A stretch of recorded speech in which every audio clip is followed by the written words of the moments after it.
There's some new walkers. Has anybody here done a walk before? All right, well, there's a good mix. Let me say, and I'll say this again, thank you, especially to those of you that took your shoes off. Some of you were just standing in the crowd waiting for the show and just followed. And you're like, what the hell's going on? You're mad? What's your problem? Hanson? God, this guy. It isn't normal in America. Yeah. They're like, oh, it's an Oklahoma thing. Take your shoes off. No. So why are we walking today? The reason we're walking is because, for one, there's the idea of a walk together, a joining of people, is something that's been done for causes of all kinds. As far back as humanity has counted, people gather together in groups to share ideas and to share a mission. And so this walk is much like many walks for other causes, but we have our own way of communicating the mission, and that's why we take our shoes off. What we saw in Africa now back in 2006, what really struck us when we visited for the first time, we weren't visiting as Hanson, the band, with expectations. We went because we were inspired by some friends that were working with a hospital that was researching medicine that nobody thought was important just a few years before that. It was medicine that was being developed to help young women that have HIV in a community in Africa. And they were developing the drugs that would help to prevent transmission from a young woman who's pregnant to her child. Now, these young people, these doctors, looked at an issue and said, well, this isn't a priority, why isn't it? And they made it a priority. They started off in a closet-sized office, and within just a few years, the work that they did attracted governments from around the world. It attracted nonprofits. It attracted, celebrities. It attracted people willing to support this amazing mission, which is to actually face a really, really significant issue in these communities, which is stopping the cycle of death going on to the next generation. Now, what's going on in Africa, we've probably all, at different points in our lives, heard, hey, you should be grateful. Think about what people in Africa have right now or don't have. I know that in some ways is kind of a cliche, maybe. But what we saw was a different picture of Africa. What we saw was our peers. We saw young women, young men, a lot of people that were starting families or wanted to start families, a lot of people with real dreams and passions and talent and drive, and a real barrier between the most basic tools for life. What we also saw was the change that could happen in those communities.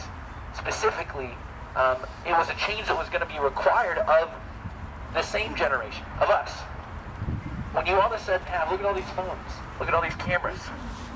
How many people have tweeted or Facebooked what they were doing today, or shared with people? Our megaphone, not the physical megaphone, but our metaphoric megaphone, the megaphone that reaches people is greater than it's ever been.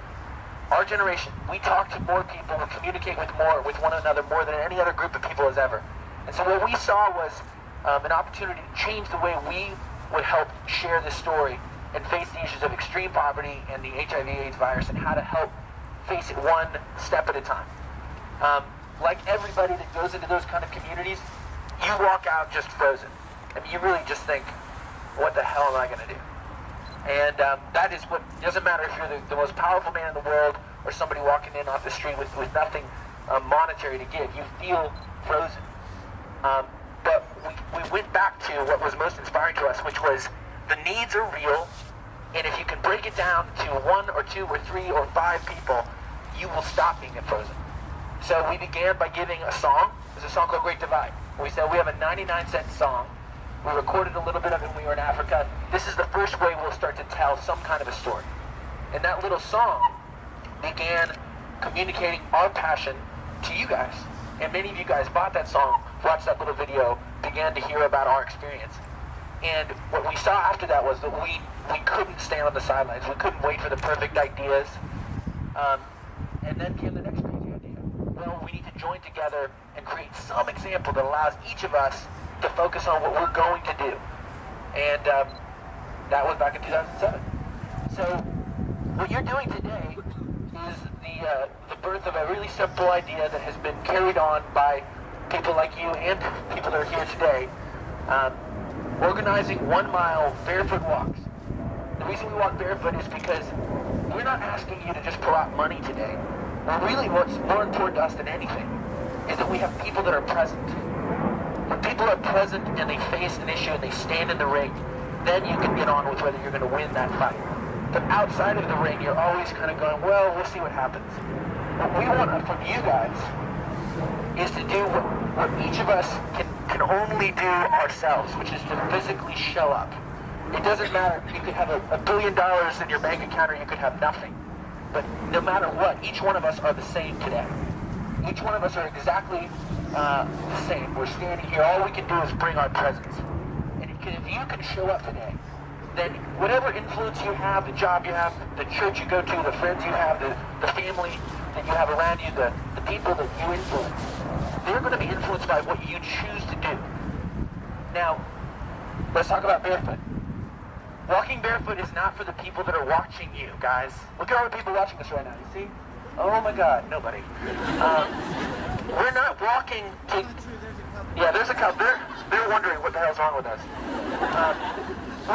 We have been watched by many people. We've talked with news channels. We've talked with many people about this story. We've worked with incredible people. But this walk, right now, this is for us.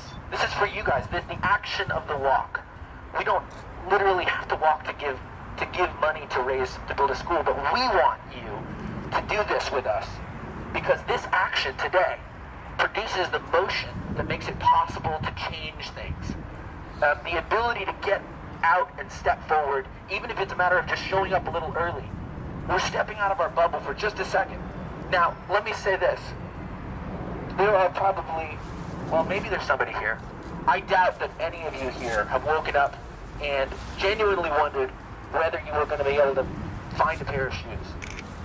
Does anybody not have one pair of shoes in this group? How about many pairs of shoes? I know, and I'm not a lady, so the ladies like the shoes. It's fine. It's good.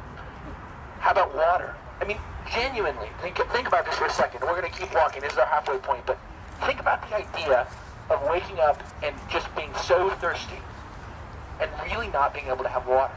Or the water you're going to go to is the same water that the bathroom is used in, that you were cleaning your clothes in. And disease carries on. And these are not adult decisions. These are kids in communities that have nothing.